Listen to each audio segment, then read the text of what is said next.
మనం ఎప్పుడైనా ఎవరినన్నా ఇష్టపడితే వారి గురించి తెలుసుకోవడానికి ప్రయత్నిస్తాం. వారి ఇష్టాలు, వారి కోరికలు, వారు ఎలాగుంటారు. We want to know more about them. In the same manner when we say that we love God, మనం దేవుణ్ణి ప్రేమిస్తున్నామని చెప్పినప్పుడు మనలో ఇదే ఆశ పుట్టాలి. ఏ ఆశ అంటే ఆయన గురించి తెలుసుకోవాలి, ఆయన ఎవరు. దీన్నే మనం సింపుల్గా చెప్పాలంటే థియాలజీ అంటాం. థియాలజీ అంటే థియోస్ అంటే దేవుడు, లోగోస్ అంటే వాక్యం, దేవుని గురించిన వాక్యము అని అర్థం. చాలాసార్లు థియాలజీ అన్న వెంటనే కొన్నిసార్లు భయపడుతూ ఉంటాం. ఈ థియాలజీ అన్న మాట అదేదో ఒకసారి అబద్ధ బోధలాగా కూడా కొంతమంది అంటూ ఉంటారు. కానీ మనం భయపడాల్సిన అవసరం ఏమీ లేదు. థియాలజీ అనేది ఏదో పాస్టర్లకో లేకపోతే ఏదో బైబిల్ కాలేజ్ చేసేవారికో ఇంకెవరికో కాదు. థియాలజీ అంటే ఇది అందరికి సంబంధించింది. ఒక విధంగా ఆర్సీ స్ప్రౌల్ భక్తుడు ఏమంటాడంటే ఎవ్రీవన్స్ ఎ థియాలజన్, ప్రతి ఒక్కరు కూడా ఒక థియాలజీనే. ఎలా అంటే దేవుని గురించి జ్ఞానం కలిగి ఉండొచ్చు, ఏదన్నా కలిగి ఉండొచ్చు. అయితే మనం డిసైడ్ చేసుకోవాల్సింది ఏంటంటే whether we are a good one or a bad one. Good or bad ఎలా చెప్పొచ్చు అంటే దట్స్ ద సెకండ్ ట్రూత్. ఏంటంటే God is not whom we imagine, God is who he he's revealed. దేవుడు మనం ఇమాజిన్ చేసుకున్నట్టు ఉండడు, ఆయన తను తాను బయలుపరుచుకున్నట్టు ఉంటాడు. So that's our quest in this journey. మనము ఆయన గురించి ఊహించుకున్న రీతిలో తెలుసుకోవడం కాదు, ఆయన ఏ విధంగా బయలుపరుచుకున్నాడు అనేది తెలుసుకోవడం. ఆయన ఏ విధంగా తను తను రివీల్ చేసుకున్నాడు. He he's revealed himself to us in scripture. ఆయన వాక్యంలో తను తాను బయలుపరుచుకున్నాడు. వాక్యంలో బయలుపరుచుకున్నాడు కనుక వాక్యంలో ఆయన ఎవరో తెలుసుకోవడం, ఆయన ఏ విధంగా డీల్ చేస్తాడో తెలుసుకోవడం, ఆయన ఏ విధంగా మాట్లాడతాడో తెలుసుకోవడం, ఆయన ప్రణాళిక ఏ విధంగా ఉందో తెలుసుకోవడం. This is the journey of theology. ఇదే ఈ దేవుని గురించి జ్ఞానంలో ఒక జర్నీ అన్నట్టు మనము గుర్తించాలి.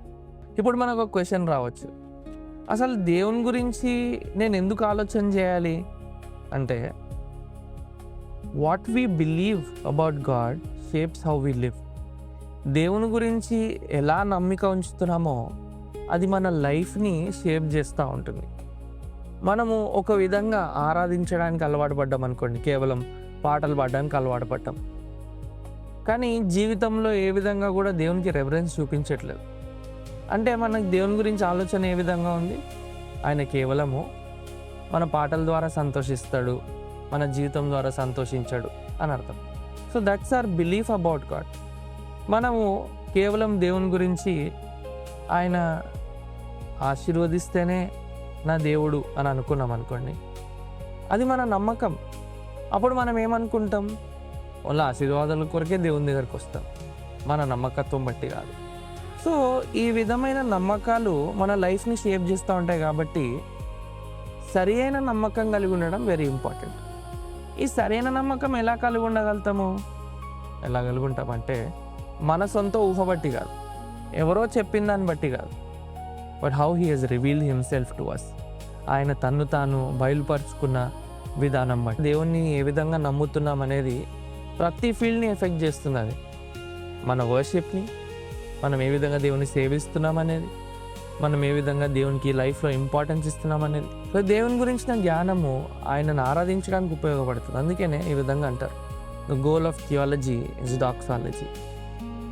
ఆయనను తెలుసుకోవడం ఉద్దేశం ఏంటంటే ఆయనని ఎక్కువగా ఆరాధించడం. ఇదేదో కొంచెం ఇన్ఫర్మేషన్ కానీ ఒక ఫ్యాక్ట్స్ కానీ నాకు తెలిసిపోయి దేవుని గురించి నాకు అంతా తెలిసిపోయింది అని అనుకోవడానికి వీల్లేదు. దేవుని గురించి జీవితం అంతా తెలుసుకోవాలి, ఎందుకంటే జీవితం అంతా కూడా సరిపోదు ఆయనని తెలుసుకోవడానికి. దేవుణ్ణి సరిగ్గా తెలుసుకోలేకపోతే సరిగ్గా జీవించలేం. ఇవి మన రెండు కాళ్ళు లాంటివి, సరిగ్గా తెలుసుకోవడం, సరిగ్గా జీవించడం.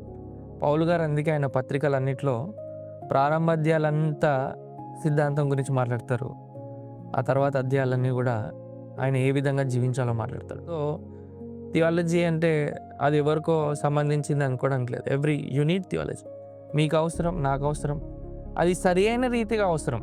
నేను అనుకున్న రీతిగా కాదు, దేవుడు బయలుపరుచున్న రీతిగా తెలుసుకోవడం అనేది ఎంతకైనా అవసరం. మాత్రమే కాదు, బేసిక్గా మనం ఏదైనా చూస్ చేయాలంటే ఈరోజు ఒక ఫోన్ కొనాలనుకున్నాం, దాని గురించి ఎన్ని రివ్యూస్ చూస్తాం, దాని గురించి యూట్యూబ్లో రివ్యూస్ చూస్తాం, మనం కొనే ఒకవేళ ఆన్లైన్ ప్లాట్ఫామ్స్ అయితే అక్కడ రివ్యూస్ చూస్తాం, ఎవరైనా తెలిసిన వాళ్ళ దగ్గర ఒకవేళ ఆ ప్రోడక్ట్ ఉంటే దాన్ని వెళ్ళి టెస్ట్ చేస్తాం. ఇన్ని రీతిలుగా మనం రీసెర్చ్ చేసి we come to a conclusion. So but దేవుని గురించి తెలుసుకోవడం అనే జర్నీలో మార్కెట్లో ఏది దొరికితే అది తీసుకునేటట్టు మనం ఉంటే అది ఎంతదాకా correct? So that's not right కదా. సో మనం ఆలోచన చేస్తున్నప్పుడు మనము దేవుని గురించి అవగాహన కలిగి ఉండడము మనం మిస్లీడ్ కాకుండా మనల్ని చేస్తూ ఉన్నది.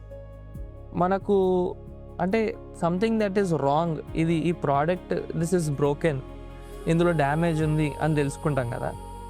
అలానే ఒకవేళ నీకు దేవుని గురించి సరిగా తెలిస్తే ఓహో ఇది కరెక్ట్ కాదు అని తెలుస్తుంది. ఈరోజు చాలాసార్లు మనకు ఒక స్టాండ్ అనేది లేదు.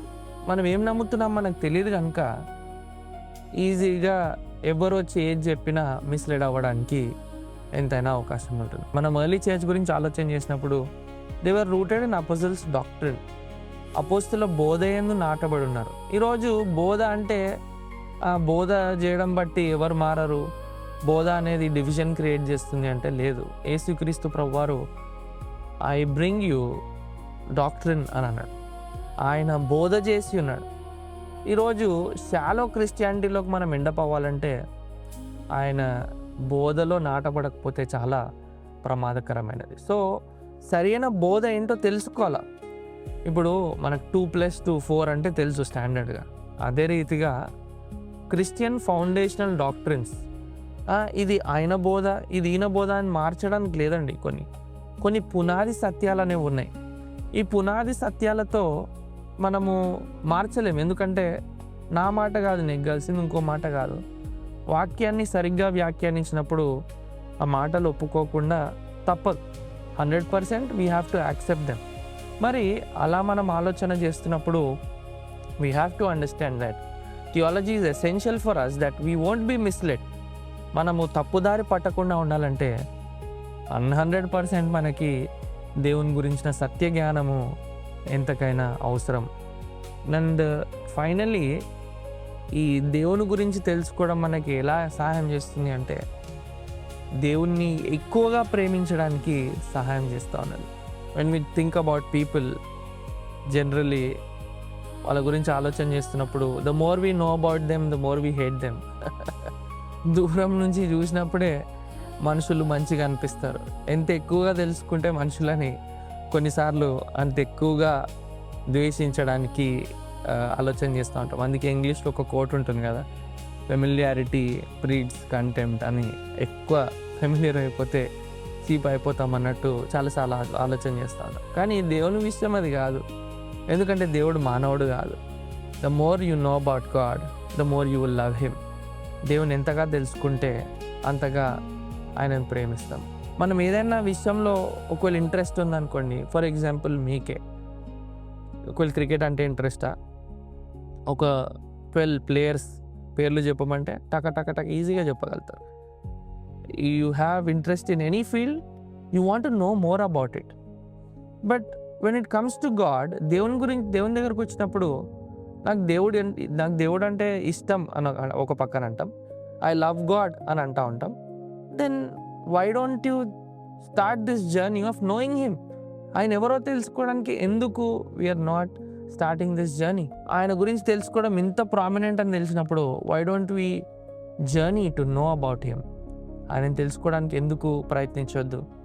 ఒక ఆర్డర్లీ ఫ్యాషన్లో, ఒక ప్రాపర్ మేనర్లో ఆయన గురించి తెలుసుకొని ఒకవేళ ఖచ్చితమైన నమ్మకం మనకు కలిగి ఉంటే definitely it will benefit us and we can walk in the right path. ఇవన్నీ విన్న తర్వాత మరి ఎలా తెలుసుకోవాలి? ఏదైనా మెడిటేషన్ చేయాలా, లేకపోతే ఇంకేదన్నా ఒక మెథడ్ అనేది ఉందా అంటే you don't have to do anything. God he's already instructed how we ought to know him. We begin with asking him help. నేను తెలుసుకోవడానికి దేవా యూ హెల్ప్ మీ అని let's pray. And then what we can do is we can open our Bibles. God has revealed what we ought to know in his holy word. ఆయన వాక్యంలో మనం ఏదైతే తెలుసుకోవాలో ఆయన బయలుపరుచుకొని ఉన్నాడు. దేవుడు ఎలా ఉంటాడు? It's written in God's word. దేవుడు ఎలా మాట్లాడతాడు? It's written in God's word. దేవుడు మానవుల గురించి ఏమనుకుంటా ఉన్నాడు? It's written in God's word. దేవుడు పాపం గురించి ఏమంటా ఉన్నాడు? It's written in God's word. దేవుని గురించి తెలుసుకోవడంలో మన టెక్స్ట్ బుక్ ఏంటి అంటే ఇట్స్ గాడ్స్ వర్డ్. అది దేవుని వాక్యం. And let's depend on the holy spirit. Because 1 Corinthians chapter 2లో ఇలా రాయబడింది కదా, ఏమనంటే you cannot understand the things of God except by the spirit of God. దేవుని విషయాలను దేవుని ఆత్మ లేకపోతే మనం అర్థం చేసుకోలేం. సో ఆయన ఆత్మ ద్వారా ప్రభా నిన్ను తెలుసుకోవడానికి మాకు సహాయం దయచేయు అని ఒక ఈగర్నెస్తో ప్రతిరోజు ఆయన ఇంకా తెలుసుకోవడానికి we should strive hard and we should make every effort. So finally మనం ఈ క్వశ్చన్ ఆలోచన చేయాలి, మన లైఫ్ని సత్యం మీద బేస్ చేసుకుందామా, ఫీలింగ్స్ మీద బేస్ చేసుకుందామా? ఒకవేళ సత్యం మీద బేస్ చేసుకుందామంటే open your Bible, start learning about God.